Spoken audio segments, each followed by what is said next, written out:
প্রথমে বিশেষ বিশেষ খবর।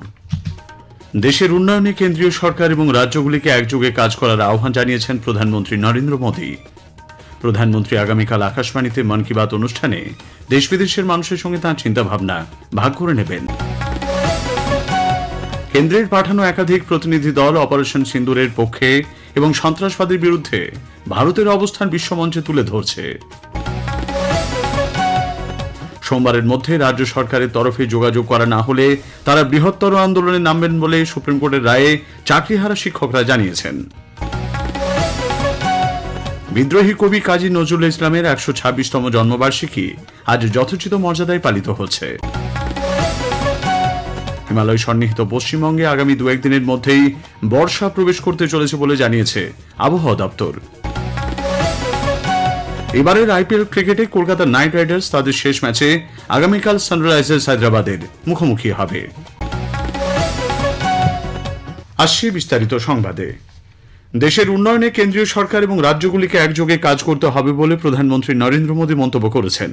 আজ নতুন দিল্লিতে নীতি আয়োগের ১০ম পরিচালন পর্ষদের বৈঠকে পৌরোহিত্য করে শ্রী মোদী বলেন, টিম ইন্ডিয়ার মতো একযোগে কাজ করলে কোনো লক্ষ্যই অপূর্ণ থাকবে না। তিনি বলেছেন, প্রতিটি রাজ্য বিকশিত হলে ভারতও বিকশিত হবে। এটাই ১৪০ কোটি দেশবাসীর আকাঙ্ক্ষা বলে উল্লেখ করেন প্রধানমন্ত্রী। শ্রী মোদী কাজের জায়গায় আরও বেশি করে মহিলাদের অন্তর্ভুক্তির উপর জোর দিয়েছেন। তিনি বলেন, এই লক্ষ্যে নীতি ও আইন প্রণয়ন জরুরি। এদিনের বৈঠকে ৩১টি রাজ্য ও কেন্দ্রশাসিত অঞ্চল যোগ দেয়, তবে রাজ্যের মুখ্যমন্ত্রী মমতা ব্যানার্জি বৈঠকে উপস্থিত ছিলেন না। এদিকে এই প্রথম নীতি আয়োগের ডাকা বৈঠকে এতগুলি রাজ্য ও কেন্দ্রশাসিত অঞ্চল যোগ দিয়েছে বলে নীতি আয়োগের সিইও বিভিআর সুব্রমণিয়াম জানান। প্রধানমন্ত্রী আগামীকাল আকাশবাণীতে মন কি বাত অনুষ্ঠানে দেশ বিদেশের মানুষের সঙ্গে তাঁর চিন্তাভাবনা ভাগ করে নেবেন। এটি হবে মাসিক এই বেতার অনুষ্ঠানের ১২২তম পর্ব। আকাশবাণী ও দূরদর্শনের সবকটি প্রচার তরঙ্গ, নিউজ অন এআইআর ওয়েবসাইট এবং মোবাইল অ্যাপেও বেলা ১১টা থেকে মন কি বাত শোনা যাবে। এআইআর নিউজ, ডিডি নিউজ, প্রধানমন্ত্রীর কার্যালয় এবং তথ্য ও সম্প্রচার মন্ত্রকের ইউটিউব চ্যানেলেও শোনা যাবে মন কি বাত। হিন্দি ভাষায় সম্প্রচারের ঠিক পরে আঞ্চলিক ভাষায় মন কি বাত সম্প্রচারিত হবে। রাত ৮টায় আঞ্চলিক ভাষায় তর্জমা পুনঃ সম্প্রচারিত হবে। অপারেশন সিন্দুর এবং সন্ত্রাসবাদের বিরুদ্ধে ভারতের অবস্থান বিশ্বমঞ্চে তুলে ধরতে কেন্দ্রের পাঠানো একাধিক প্রতিনিধি দল বিভিন্ন দেশে সফর করছেন। জেডিইউ সাংসদ সঞ্জয় ঝার নেতৃত্বে প্রতিনিধি দলটি জাপানে ভারতীয় দূতাবাসে পেহেলগাঁওতে পর্যটকদের উপর সন্ত্রাসবাদী হামলায় পাকিস্তানের যোগসাজশ সম্পর্কে বিভিন্ন তথ্য তুলে ধরেছেন। ওই দলে রয়েছেন রাজ্যের সাংসদ অভিষেক বন্দ্যোপাধ্যায়। আজ টোকিওতে সাংবাদিক সম্মেলনে তিনি বলেন, সন্ত্রাসবাদের কাছে ভারত কখনোই মাথা নত করবে না।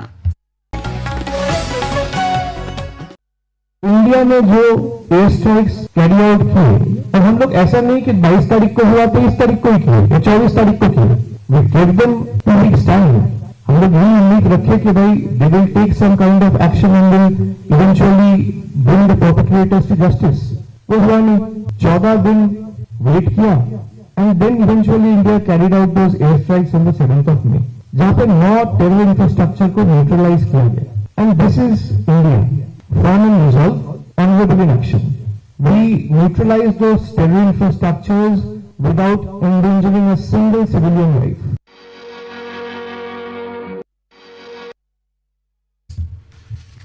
কংগ্রেস সাংসদ শশী থারুরের নেতৃত্বে আজ একটি দল গায়না, মার্কিন যুক্তরাষ্ট্র, পানামা, ব্রাজিল ও কলম্বিয়া এই 5 দেশ সফরে রওনা হয়েছে। ভারত একমাত্র দেশ যা গোটা বিশ্বে শান্তির বাণী পৌঁছে দিয়েছে, তাই শত বাধাতেও বৈচিত্র্যের মধ্যে আমরা এক বলে অভিনেত্রী, পরিচালক, সমাজকর্মী শতরূপা সান্যাল মন্তব্য করেছেন।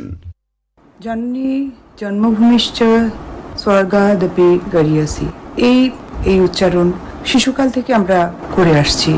আমি মনে করি একটা দেশ মানে শুধুই একটা রাজনৈতিক ভূখণ্ড নয়।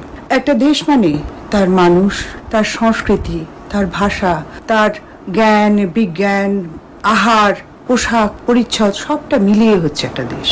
সবচেয়ে বড় কথা, ভারতবর্ষ পৃথিবীকে দিয়েছে শান্তির বাণী। প্রতিটি ভারতবাসী আমার আপনজন, এই বিশ্বাস যেন প্রতিটি ভারতবাসীর ভেতরেই থাকে। সংকটের সময়ে ভারতবর্ষের যে বৈশিষ্ট্য, একত্র থাকার তার যে শক্তি, এইটা যেন কখনো হারিয়ে না যায়। অহল্যাবাই হোলকারের জন্মের ৩০০ বছর পূর্তি উপলক্ষে বিজেপি সারা দেশে বেশ কিছু কর্মসূচি পালন করবে। এই উপলক্ষে বিভিন্ন জেলায় সেমিনারের পাশাপাশি নারী ক্ষমতায়নের বিষয়ে সচেতনতা গড়ে তোলার কাজ চলবে। এ রাজ্যে কর্মসূচির দায়িত্বে আছেন প্রাক্তন কেন্দ্রীয় মন্ত্রী দেবশ্রী চৌধুরী। তিনি ছাড়াও লকেট চট্টোপাধ্যায়, অগ্নিমিত্র পাল, মালতী রাভা রায়, সুভাষ সরকার, বিমল শঙ্কর নন্দ প্রমুখ বক্তা হিসেবে উপস্থিত থাকবেন। আধার ভিত্তিক বায়োমেট্রিক পদ্ধতিতে স্বাস্থ্যকর্মীদের হাজিরা দেওয়ার ক্ষেত্রে গাফিলতি, শিক্ষক চিকিৎসকদের উপস্থিতির হার, কলেজগুলিতে পরিকাঠামোগত ঘাটতি সহ নানা অভিযোগে জাতীয় মেডিকেল কমিশন রাজ্যের বিভিন্ন মেডিকেল কলেজ কর্তৃপক্ষকে প্রায় 2 কোটি টাকা জরিমানা করেছে।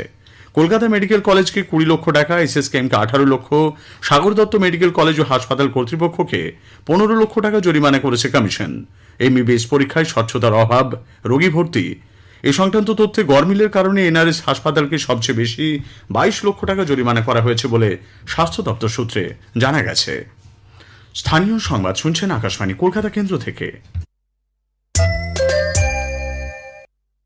আমাদের সংবাদ শোনা যাচ্ছে ইউটিউব চ্যানেল আকাশবাণী সংবাদ বাংলা, ফেসবুক, ইনস্টাগ্রাম আকাশবাণী সংবাদ কলকাতা এবং এক্স হ্যান্ডেল এআইআর নিউজ কলকাতাতে। সোমবারের মধ্যে রাজ্য সরকারের তরফে যোগাযোগ করা না হলে তারা বৃহত্তর আন্দোলনে নামবেন বলে সুপ্রিম কোর্টের রায়ে চাকরিহারা শিক্ষকরা জানিয়েছেন। আজ বিকাশ ভবনের সামনে সাংবাদিক বৈঠকে যোগ্য শিক্ষক শিক্ষিকা অধিকার মঞ্চের তরফে হাবিবুল্লাহ বলেন, পাকাপাকিভাবে চাকরিতে ফেরানোর ব্যাপারে সরকারের অবস্থান জানতে চেয়ে ফের শিক্ষামন্ত্রী ব্রাত্য বসুকে চিঠি দেওয়া হচ্ছে। আজকে প্রায় 15 থেকে 16 দিন হয়ে গেল, এডুকেশন মিনিস্টার এখনো আমাদের সঙ্গে দেখা করেননি বা কোনো মিনিস্টারই আমাদের সঙ্গে এখনো পর্যন্ত দেখা করেননি। আজকে শনিবার, আমরা আগামী সোমবার অবধি দেখে নেব। আপনারা জানেন যে গত 15 তারিখে আমরা একটা বৃহত্তর আন্দোলন করেছিলাম, তারপর থেকে আমরা কিন্তু শান্তিপূর্ণ আন্দোলনই ধর্ণা দিয়ে যাচ্ছি। এখানে আমরা কিন্তু কোনো রকম আন্দোলনের কর্মসূচি রাখিনি।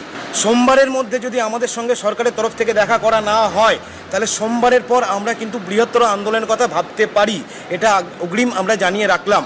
এরকম একটা সিদ্ধান্ত কিন্তু হয়েছে আমাদের।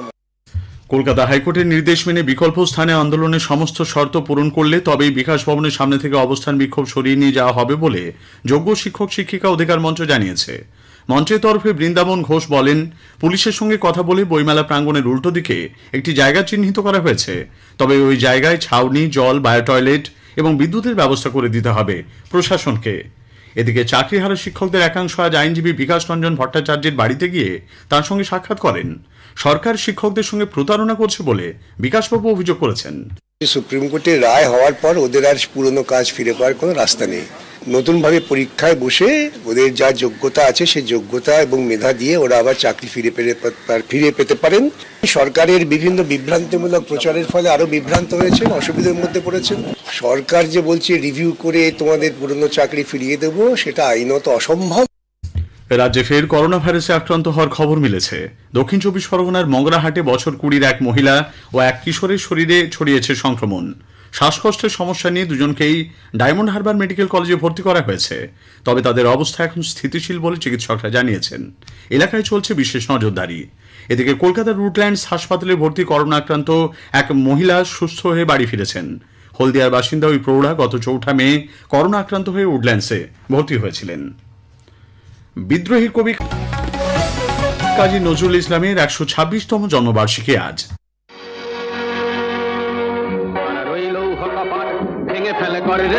রক্ত জমাট শিকল পূজার ভাষণ বেদি, তারা রইল কপাট ভেঙে ফেলে করে রেলোপাট, রক্ত জমাট শিকল পূজার ভাষণ বেদি। ওরে ও তরুণ শান।